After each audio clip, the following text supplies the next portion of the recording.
This story happened to a close friend of mine. I'll call her Amy for the sake of her privacy. She told me about it a year ago, and it's honestly the wildest thing I've ever heard. Amy's in her late 20s and works as an English tutor. It happened during a brutal snowstorm. She was with her younger cousin, who was 12 at the time, Julie, and helping her with some of her English homework. Julie had arrived at Amy's later in the afternoon, but by the nighttime, when the blizzard started to hit, the roads were absolutely horrible. To be safe, Amy suggested that Julie spend the night at her home, as she did not want to get into an accident taking her home. Julie's parents agreed, and Amy was to drive her back home the next morning if the roads were clear. Julie borrowed some of Amy's clothes, and they set up a makeshift sleeping arrangement. Amy got to bed, and Julie laid a blanket out on the floor. They stayed up chatting for a bit in her room before eventually falling asleep. And at some point during the night, Amy woke up to Julie shaking her shoulders. She glanced at the clock, 2:17 a.m. in the morning. Amy, concerned, asked what's wrong. Julie, looking a little jittery, said, "I'm hungry. Let's go get some food." Amy, now a bit confused, responded, "Food? It's the middle of the night. Go back to sleep. There's ramen in the kitchen if you're really that hungry." But Julie was not budging. "No," she said. "Let's go out. There's a gas station down the road. They're open 24 hours. Amy sighed, still half asleep, and tried to dismiss her bizarre claims. "I'm not going out in the storm for gas station food. Just grab something from the kitchen." But Julie would not let it go. She kept insisting. "Please, Amy, I'll pay for whatever you want. Let's just go now." And at this point, Amy noticed that Julie was not acting like her usual self. She looked anxious, like going to this gas station was the most important thing in the world. Reluctantly, Amy got out of bed and threw on her coat. She said she thought maybe Julie was just being dramatic for some soon-to-be teenage reason. They stepped out into the blizzard and started walking toward the gas station, which was only a few streets over. They had walked only 1 block when Julie suddenly stopped walking. "I'm not hungry," Julie said. Amy turned to her, confused and extremely pissed off at this point. "What? Then why?" Julie interrupted her. "I woke up and looked under the bed. There's a man sleeping under there," Amy said despite standing in the snowstorm.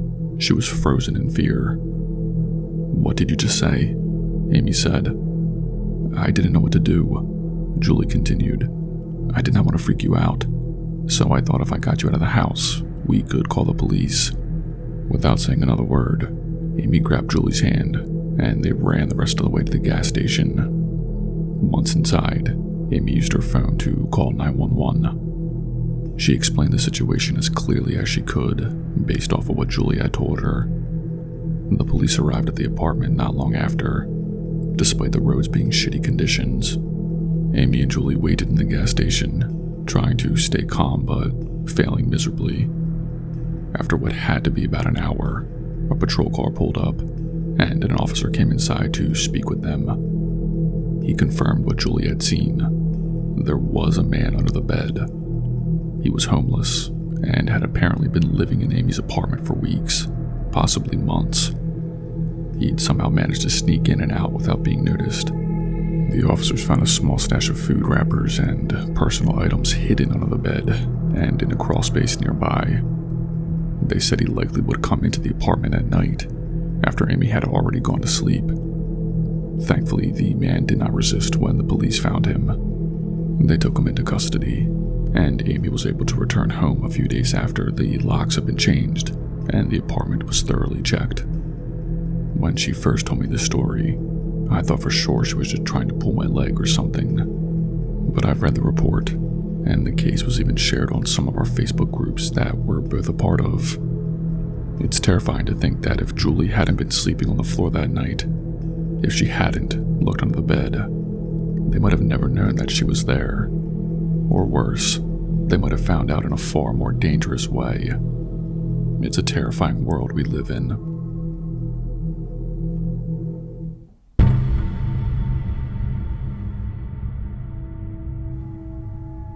When I was about 10 years old, my parents would leave me home alone sometimes after school. We lived in a pretty quiet neighborhood out in New Jersey. That was as basic as they come, if I'm being honest. Like I always said, the most interesting thing that happened there was when Mr. Reynolds had a sale at his pizza shop, and everyone would flock there. But there was one thing that seriously messed me up, and stands out. It was late January, and a snowstorm had rolled in earlier that afternoon. The streets were blanketed in white, and most of the neighbors had already retreated indoors. My mom had called me to let me know she was running late from work, and told me to keep the doors locked and not to answer it for anyone. I've heard the warning 100 times before, but I nodded along anyway and hung up, excited to be home alone for a bit during a snowstorm. I was watching some TV show, cozy and kind of nodding off, when I heard a knock at the front door. It woke me out of my doziness, and I remember I was unsure what to do. My mom's voice echoed in my head, "Don't answer the door." But curiosity got the better of me at that age, because who would be knocking at our door during a snowstorm? I got up and peeked through the side window next to the door. There was a man standing there, bundled up in a thick coat and scarf. He didn't look particularly threatening, but something about the way he stood, too close to the door, almost leaning on it, made me worried. He knocked again, louder this time. "Who is it?" I asked through the door. "I'm with the gas company," he said. His voice was calm, almost friendly. "There's been a leak reported in the area. I need to speak with your parents." My stomach dropped. I'd seen enough TV shows to know that this did not feel right. "They're not home right now," I said, immediately regretting the words as soon as they left my mouth. His expression changed, just slightly, but enough to send a chill down my spine. "That's okay," he said. "Maybe you can let me in, and I'll just check your gas lines real quick." "I don't think I can do that," I said. My hand was already on the lock of the screen door, making sure that it was secure. Without saying anything else, he reached into his coat and pulled out a box cutter. He flipped it open and started sawing through the screen door. I could hear the metal ripping. I panicked and ran. I did not even think about grabbing the phone. Instead, I bolted upstairs into my parents' room. Their closet was the biggest, so I squeezed myself into the furthest corner and climbed into the hamper full of my dad's old work clothes. My heart was pounding so loud I was sure he could hear it from wherever he was in the house. I sat hidden in that hamper for what felt like hours. I'm not sure exactly how long it was, but I eventually heard police sirens outside. Then footsteps. Not the heavy ones of the man who had been at the door, but the hurried, purposeful steps of someone who knew what they were doing. I stayed put, too scared to move. The police found me still curled up in the hamper. They had to coax me out, telling me over and over that it was safe now. When I finally stepped out of the closet, they explained what happened. A neighbor across the street had seen the man trying to force his way in and called 911. The police arrived just in time to catch him trying to climb into the attic through the hatch in our hallway ceiling. I found out later that the man wasn't from any gas company. He had a history of breaking into homes, and it was only dumb luck that he hadn't hurt anyone yet. They told my parents that the snowstorm probably worked in my favor. It kept most people inside, and the fresh snow made it easy for them to track his movements around the house. That night, my dad installed new locks on every door and window in the house. My mom couldn't stop crying, and I didn't sleep for weeks. Even now, decades later, I'm obsessive about locking doors, and the sound of a knock at the door makes me paranoid. It's strange how one random moment can change everything. I still wonder what would have happened if that neighbor hadn't been paying attention, or if the police had taken a few minutes longer to arrive. It's the kind of thing that sticks with you forever.